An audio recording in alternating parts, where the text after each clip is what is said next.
नमस्कार दोस्तों, कैसे हो आप सब। आशा करता हूँ आप सब बढ़िया होंगे।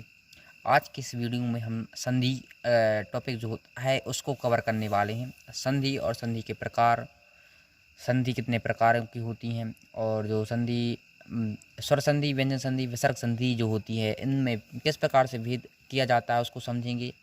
और स्वर संधि के कितने प्रकार होते हैं उन सभी को समझेंगे, क्योंकि यही जो स्वर संधि के प्रकार होते हैं परीक्षाओं में पूछे जाते हैं, बच्चे छोड़ के आ जाते हैं। तो इस अब लेकिन ऐसा नहीं करना है आपको।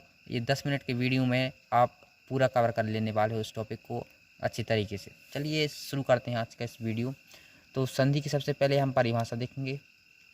दो शब्दों के योग से तथा पहले शब्द के अंतिम वर्ण तथा दूसरे शब्द के प्रथम वर्ण के मिलने पर जो परिवर्तन होता है उसे संधि कहा जाता है दोस्तों।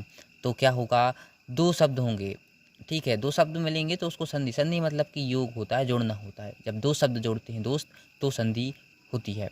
ठीक, संधि तीन प्रकार की होती है दोस्तों। पहली संधि होती है स्वर संधि, दूसरी व्यंजन संधि, तीसरी विसर्ग संधि। आपने जैसे ही पढ़ा होगा स्वर संधि, आपके दिमाग में एक चीज़ आई होगी जो आपने पहले भी पढ़ी है कि अपने जो आ से लेकर आहा तक जो होते हैं स्वर होते हैं, और जो व्यंजन होते हैं का से लेकर ज्ञा तक होते हैं। तो ईश्वर हो गया। और विसर्ग जो होता है, विसर्ग आप जानते होंगे, विसर्ग नहीं जानते तो आपको बता देता हूँ। जहाँ पर भी शब्दों में हमको इस मतलब एक शब्द के बाद ऐसा लगा मिलता है तो उसको विसर्ग कहा जाता है। जैसे आहा की मात्रा जब आप लगाते हैं तो उसमें जो ये लगते हैं ना दो, तो उनको विसर्ग कहा जाता है दोस्तों। तो दोस्तों स्वर संधि में क्या होगा, दो स्वरों के आपस में मिलने पर जो परिवर्तन होता है उसे स्वर संधि कहते हैं दोस्त। ठीक है, तो स्वर संधि में क्या होगा, स्वर मिलेंगे, आ से लेकर आहा तक में जो होगा वो स्वर होगा। अब व्यंजन संधि की बात कर लेते हैं दोस्त। तो व्यंजन संधि में क्या होता है, व्यंजन शब्द के बाद व्यंजन या स्वर वर्ण के आने में जो परिवर्तन होता है उसे व्यंजन संधि कहा जाता है दोस्तों। तो क्या होता है, स्वर में स्वर होता है, व्यंजन में व्यंजन होता है, इसी के आधार पर इनका नामकरण किया गया है। तो व्यंजन के बाद वर्ण, मतलब कि व्यंजन वर्ण के बाद व्यंजन या फिर स्वर वर्ण आए, ठीक है, पहले लेकिन क्या आएगा, व्यंजन वर्ण आएगा। जैसे यहाँ पर देख सकते हैं आप, जगत और ईश संधि की गई है जगदीश की, जगत और ईश के एक साथ में। तो जगत जो यहाँ पर ता जो है वो व्यंजन का ता है, और यहाँ पर जगन्नाथ में भी कुछ ऐसा ही हुआ है। यहाँ जगत में जो ता है वो व्यंजन का हुआ है, व्यंजन है, व्यंजन के अंतर्गत आता है ना ता, इसीलिए। लेकिन अब जब बात करी जाती है स्वर संधि में तो वहाँ कहीं पर भी आपको व्यंजन नहीं मिलेगा। स्वर संधि में आपको हमेशा स्वर के ही योग संधि से जो बनती है ना वही कहलाती है स्वर संधि।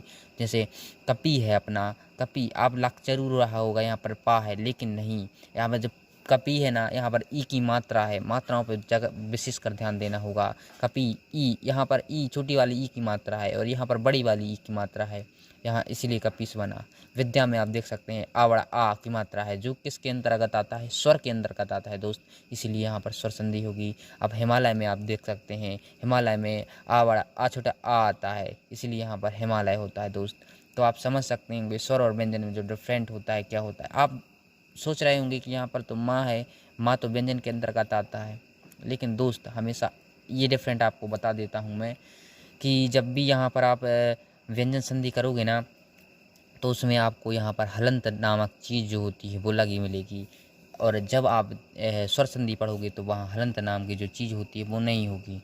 अब हम देखेंगे स्वर संधि के प्रकार। स्वर संधि के दोस्तों 6 प्रकार होते हैं, देख सकते हैं स्क्रीन पे देख रहे होंगे आपको। पहला होता है दीर्घ संधि, दूसरा होता है गुण संधि, तीसरा होता है वृद्धि, और चौथा होता है या यण संधि, पांचवा होता है अयादि संधि। सॉरी दोस्त 6 बोल दी थी मैंने, 5 प्रकार होते हैं स्वर संधि के। सबसे पहले प्रकार को देखेंगे अपन, इस जो होता है दीर्घ संधि। दीर्घ संधि में क्या होता है, हर्ष या फिर दीर्घ स्वर के बाद हर्ष या दीर्घ स्वर आए तो दोनों के मेल से दीर्घ स्वर हो जाता है। आपको ये सब जो मैटर लिखा गया है आपको ध्यान नहीं देना है, आपको सिर्फ मैं ट्रिक बताऊंगा, क्योंकि अपने यूट्यूब चैनल का नाम ही टीच एंड ट्रिक्स है। तो घबराइएगा मत दोस्तों, इतना परिभाषा से आपको कुछ डर नहीं लगना चाहिए। मैं से आपको ट्रिक बता देता हूँ, जहाँ पर भी बड़ी मात्रा आ जाए दोस्त, कहाँ से, जैसे यहाँ पर कपीस है, यहाँ पर बड़ी मात्रा आ चुकी है, इसलिए यहाँ पर हमको दीर्घ संधि लगाना है। लेकिन हाँ दोस्त, एक शर्त है यहाँ पर कि ये जो मात्रा होगी वो ई बड़ी ई की मात्रा होगी या फिर आ बड़ा आ की मात्रा हो सकती है। इसके अलावा कोई सी मात्रा नहीं हो सकती, या तो ई बड़े ई की मात्रा होगी या तो आ बड़ा आ के। और इसके अलावा जो मात्राएं आएंगी उसको इस कैटेगरी से बाहर रखना है अपन को। दीर्घ संधि आप समझ चुके होंगे। कपीस जैसे कि दीर्घ संधि में आएगा। अब दूसरी संधि को देखेंगे, गुण संधि। गुण संधि में क्या होता है दोस्तों, आ या आ के बाद ई या ई स्वर आए तो यहाँ पर ए हो जाता है। ये जो होता है आपको फिर से नहीं पढ़ना है दोस्त, आपको बता देता हूँ कि जैसे गुण संधि है तो गुण संधि में आपको क्या करना है, ये वाली मात्राएं ये बता देता हूँ, यहाँ लिख देता हूँ मैं।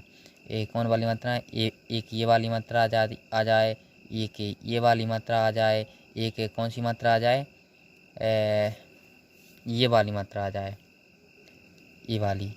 तो वहाँ आपको क्या लगाना है, समझ सकते हो ना आप। वहाँ आपको लगाना है यण संधि में टिक लगाना है दोस्त। तो वहाँ होता है यण संधि। तो जहाँ पर भी ये मात्राएं आपको शब्दों में मतलब जो लिखे हुए हैं उनमें देखने को मिले, वहाँ आप आँख मूंद कर गुण संधि आप लिख सकते हैं दोस्त। गुण संधि के बाद देखते हैं वृद्धि संधि आती है। वृद्धि संधि की ट्रिक आपको बता देता हूँ। वृद्धि संधि में यहाँ पर ए था, ओ था और री था। यहाँ पर क्या हो जाएगा, मात्राएं हम आगे बढ़ रहे हैं, वृद्धि हो रही है। वृद्धि संधि में क्या होगा, ए की मात्रा आ जाएगी, यहाँ पर औ की मात्रा आ जाएगी, यहाँ पर ऐसा हो जाएगा। ठीक है, जैसे कि आप देख सकते हैं सदैव में ये तो ये छोटा वाला ये नहीं, यहाँ पर डबल मात्राएं आ जाएंगी। यहाँ पर कितनी आ जाएंगी, यहाँ पर भी डबल मात्राएं आ जाएंगी। यहाँ देख सकते हैं एक एक मात्रा थी, लेकिन यहाँ पर क्या हो गया, पलट गया पासा, यहाँ पर डबल मात्राएं आ गई। हम देखिए, अगर आप गौर से फरमा सकते हैं तो यहाँ पर हम आगे की ओर बढ़ रहे हैं। हमने यहाँ पर छोटी मात्राएँ देखी, आ की तो ठीक है, हमने बड़ी मात्राएँ देखी, ई की भी बड़ी मात्राएँ देखी। उससे आगे हमने बड़े ए पर आए तो यहाँ पर हमने कौन सी मात्राएँ देखी, यहाँ पर तो छोटी मात्रा, फिर आगे बढ़े तो यहाँ पर बड़ी मात्राएं हमको देखने को मिलेंगी दोस्त। अब चौथी संधि जो आती है वो होती है यण संधि। यण संधि में क्या आता है, तो ये परिभाषा फिर आपको हैरान कर देगी, लेकिन आपको इस पर ध्यान नहीं देना है। जो मैं बताता जाता हूँ मैं आपको अच्छी तरीके से करते जाना है। यण संधि के लिए ना सीधा सा आपको 4 वर्ड याद कर लेना है, या वा रा ला, या वा रा ला। 3-4 बोलोगे, 3-4 बार आप बोलोगे तो वैसे भी आपको याद हो जाने वाला है। ये क्या यहाँ पर लिखा गया है, या यहाँ पर पूरा नहीं लिखा गया है, मैं लिख देता हूँ यहाँ पर, या वा रा और ला। ये 4 वर्ड आपको याद कर लेने हैं। जब भी आपको कहीं पर भी ये 4 वर्ड शब्द में दिखाई दें, आपको ध्यान से उस शब्द को देखना है। और वो जो खासकर अधिकतर जो होते हैं यण संधि में, वो शब्द आधे से शुरू होते हैं, आधे शब्द से शुरू होते हैं। जैसे यहाँ पर आप देख सकते हैं स्वागत। आधे शब्द के बाद में जो है ना, ये इस 4 वर्ड में से कोई भी वर्ड आ जाए तो वहाँ आप आँख मूंद कर यण संधि लगा के आइएगा दोस्त। बहुत ही सरल चीज़ है यण संधि। यण संधि के बाद हम 5वीं संधि देखते हैं। 5वीं संधि होती है अयादि संधि। अयादि संधि में क्या होता है मित्रों, जैसे यहाँ पर लिखा है ने धन अन और ने धन अक। अयादि संधि में सिर्फ चीज़ें क्या होती हैं, यहाँ पर मतलब साधारण भाग क्या आता है उसके बाद में, उसमें कोई भी मतलब कि हेर फेर नहीं होती है। यहाँ पर अव आता है या आव आता है। ठीक है दोस्त, तो रुक जाए 1 मिनट। तो दोस्त इसमें क्या होगा, जो अयादि संधि होगी उसमें आपको आय देखने को मिलेगा, और आओ आपको देखने को मिल जाएगा। इस 4 चीज़ों को आप याद कर लेंगे तो अयादि संधि आपकी तय हो जाएगी, पूरी आपको याद हो जाएगी अयादि संधि। जो भी क्वेश्चन अयादि संधि पे बनेगा आप खट्टे से टिक लगा दोगे उसमें। जैसे यहाँ पर नए में देख सकते हो, नए में आ रहा है अय आ रहा है। आप इसमें भी देख सकते हो, किसमें, पावक में देख सकते हो आप। पावक में देखिए क्या आ रहा है, आव आ रहा है ना, पावक में आ रहा है ना, आव आ रहा है, पावक आव आ जाता है।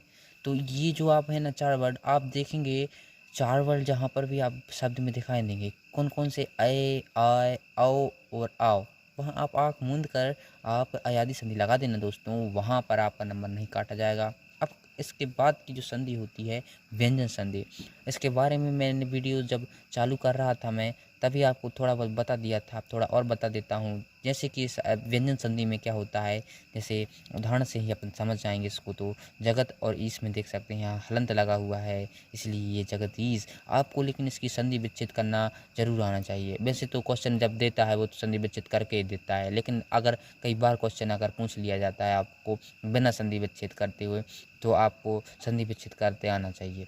जैसे जगदीश दे दिया तो आपको जगत और ईश मतलब आना चाहिए, आ जाएगा। लेकिन आपको बार बार इन मतलब कि जो व्यंजन संधि है इसका उदाहरण आपको बहुत सारे उदाहरण देखने पड़ेंगे, तो उससे ये आपको हो जाएगा। इसको करने के लिए बस मैंने बता दिया, यहाँ हलंत हो वहाँ व्यंजन संधि, बस ख़त्म काम। उसके बाद विसर्ग संधि में क्या होता है, इसको भी मैंने वीडियो शुरू करने से पहले ही बता दिया था कि जहाँ पर भी विसर्ग चीज़ आए, संधि करने पर विसर्ग मिले हमको, वहाँ पर विसर्ग संधि हो जाता है। तो आप कर ही लोगे। तीनों संधि आपको बता दी मैंने एक एक करके। ये संधि में क्या होता है, चूँकि इसके 5 प्रकार होते हैं इसलिए थोड़ा टफ होता है। इसमें और इसमें तो कुछ है ही नहीं, इसमें भी कुछ नहीं है। आपको एक एक करके मैंने 5 प्रकार के बता दिए, उसमें जो उदाहरण थे कुछ उसके बारे में भी बता दिए। दोस्तों आप वीडियो करते हैं हम समाप्त। आपको यदि वीडियो अच्छा लगा हो तो प्लीज़ लाइक कर दीजिए, कमेंट करिए और चैनल को सब्सक्राइब कर लीजिए, ताकि ऐसे वीडियो आपको आगे भी मिलते रहें और हमको मोटिवेशन मिलता रहे आगे भी वीडियो को बनाने के लिए। और ज़्यादा से ज़्यादा मित्रों तक अपनी इस वीडियो को पहुंचाइए दोस्तों।